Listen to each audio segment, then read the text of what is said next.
Bonjour et bienvenue. Aujourd'hui, je voudrais te parler d'une thématique très intéressante et très inspirante qui peut vous aider d'une manière ou d'une autre à obtenir ce que vous voulez. Je vais te parler de la création de la foi et de la confiance en soi.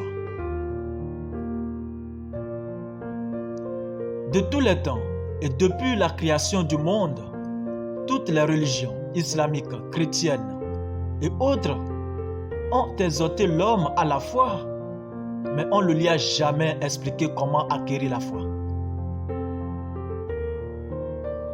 Si vous voulez, vous pouvez poser cette même question à vos pasteurs, à vos prêtres et les imams de la mosquée et tout autre chef religieux que vous connaissiez. La plupart de ces chefs religieux ne le savent pas aussi. Ils sont ignorants à cette question. Demandez-leur pour avoir une idée de ce qu'ils vous diront ou de ce qui vous serviront comme réponse. Un bon pasteur ou un bon imam doit être un philosophe, sinon il ne peut pas comprendre clairement l'esprit de chaque verset biblique ou de chaque sourate coranique.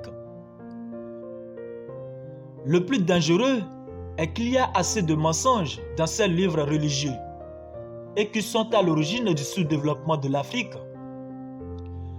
Tout cela fera l'objet d'une autre vidéo dans laquelle je vous parlerai de tous les mensonges religieux qui retiennent toujours le développement du continent africain. Si je n'ai pas eu le temps de feuilleter page par page le Coran, j'en sais beaucoup sur la création de la religion islamique et je connais l'histoire de Mahomet, comment il a créé cette religion.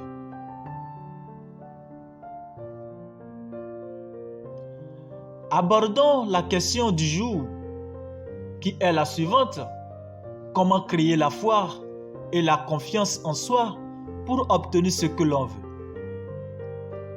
Laissez-moi vous dire que la foi est un état d'esprit qui se crée par l'autosuggestion en affirmant ou en répétant des instructions au subconscient qui jouent un grand rôle dans la concrétisation du désir. La foi rend la pensée puissante. Elle est le premier pas vers la richesse. Lorsque la foi et les pensées s'interpénètrent, elles émettent des vibrations que le subconscient capte et transforme en son équivalent subtil qui agit comme la prière sur l'intelligence infinie. Les émotions qui relèvent de la foi, de l'amour, du désir physique sont les plus puissantes des émotions positives. Conjuguées, elles influencent intensément le processus du subconscient qui dirige la réponse concrète de notre désir.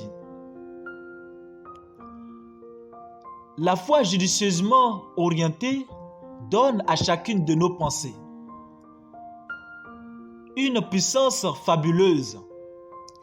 Ici, vous atteindrez les sommets les plus hauts, poussés par la force de cette nouvelle confiance en vous. La foi est l'éternel Élie. À la pensée, la vie, la puissance, l'impulsion créatrice. La foi est le seul antidote connu de l'échec. Toute pensée, toute idée, tout plan, tout projet qui occupe le cerveau de l'homme attire une armée de pensées qui s'agglomèrent, se fondent, grandissent jusqu'à devenir les pensées dominantes qui font agir l'individu. Les pensées dominantes d'un homme le différencient d'un autre et le font ce qu'il est. La foi se crée par l'utilisation du pouvoir du principe de l'autosuggestion qui est la répétition d'une idée.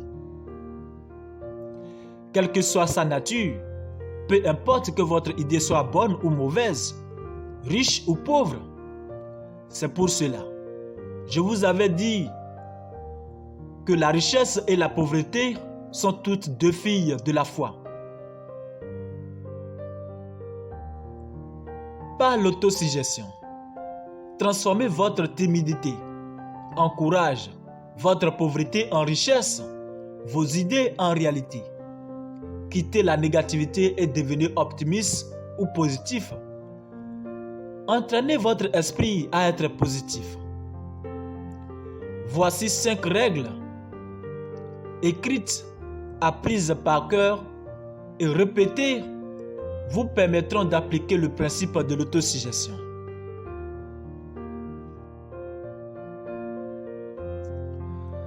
Par l'autosuggestion, transformez votre timidité en courage, votre pauvreté en richesse, vos idées en réalité. Quittez la négativité et devenez optimiste et positif. Entraînez votre esprit à être positif. Soyez positif, soyez optimiste. Voici 5 règles qui, écrites, apprises par cœur et répétées, vous permettront d'appliquer le principe de l'autosuggestion. 5 règles pour avoir confiance en soi. Règle numéro 1. Je sais que je suis capable d'atteindre le but que je me suis fixé. En conséquence, j'exige de moi-même une action continue et inlassable dans ce sens. Deuxième règle. Je sais que mes pensées dominantes passeront par plusieurs stades avant de se transformer en réalité physique. C'est pourquoi je consacrerai 30 minutes par jour à penser à l'être que j'ai l'intention de devenir et à m'en faire une image précise et claire. Les pensées dominantes d'un homme le différencient d'un autre et le font ce qu'il est. Troisième règle. Je sais que grâce au principe de l'autosuggestion, n'importe quel désir que je garderai obstinément dans mon esprit se transformera bientôt par des signes extérieurs avant d'atteindre enfin le but fixé.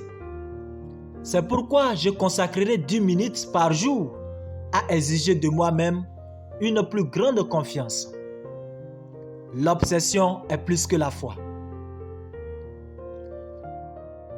Quatrième règle.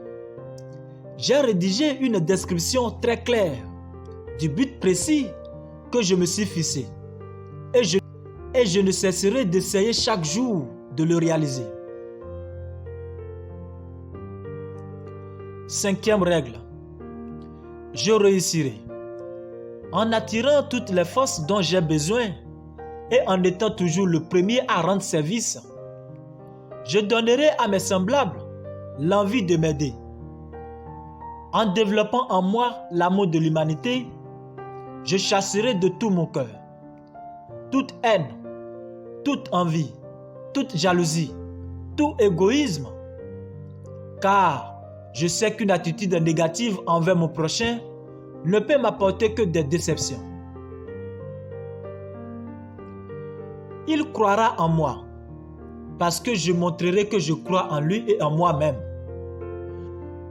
Je signerai cette déclaration. Je la prendrai par cœur. Je la répéterai une fois par jour à haute voix, en croyant sans aucune réserve que peu à peu, mes pensées en seront influencées ainsi que mes actes et que j'atteindrai alors la confiance en moi et le succès personnel que je vise. Voici une histoire de Henry Ford. Un jour, Henry Ford imagina un moteur dans lequel les 8 cylindres ne feraient qu'un seul bloc. Ford demanda alors à ses ingénieurs de l'y dessiner. Mais ceux-ci, après étude, conclurent qu'il était impossible de couler un moteur de 8 cylindres en une seule pièce. Faites-le quand même, était le propos de Ford. Henry Ford voyait la possibilité, mais ses ingénieurs voyaient l'impossibilité. Mais c'est impossible, était le propos de ces ingénieurs. Recommencez et mettez-y tout le temps qu'il faudra, était le propos de Ford. L'histoire témoigne que c'était la seule chose à faire si ces ingénieurs désiraient conserver leur emploi. Ainsi, ils se remirent au travail. 6 mois passèrent et 6 autres, ce qui fait déjà 1 an et rien de possible. Lors de la conférence de fin d'année, Ford interrogea ses ingénieurs qui ne peut lui confirmer le chèque de leur mission. Continuez, je le veux, je l'aurai, était à nouveau le propos de Ford. Les ingénieurs reprirent leur étude et un beau jour, comme par magie, ils découvrent enfin le secret de la construction de ce fameux moteur à 8 cylindres. Et ils découvrent enfin le secret de la construction du fameux moteur à 8 cylindres de Ford. Une fois de plus, l'obstination de Ford à vaincre l'obstacle. L'obsession est plus que la foi, qui est le seul antidote de l'échec. L'obsession est plus que la foi. La foi est le seul antidote connu de l'échec. Henry Ford a réussi parce qu'il connaissait et appliquait les principes de la réussite. Alors, appliquez-les. Appliquez les principes de la réussite. Sachez quelque chose. Si un jour, vous avez la possibilité de penser à quelque chose, c'est la preuve que vous pouvez la réaliser. Vous devriez apprendre donc à créer la foi qu'il vous faut pour tenir jusqu'au bout de vos rêves. C'est possible. Tout ce que vous voyez dans votre imagination est possible d'être réalisé. Alors créez-vous la foi qu'il faut. Créez cette confiance en vous afin de tenir jusqu'au bout, quel que soit ce qui arrive. Quelles que soient les circonstances défavorables, c'est possible.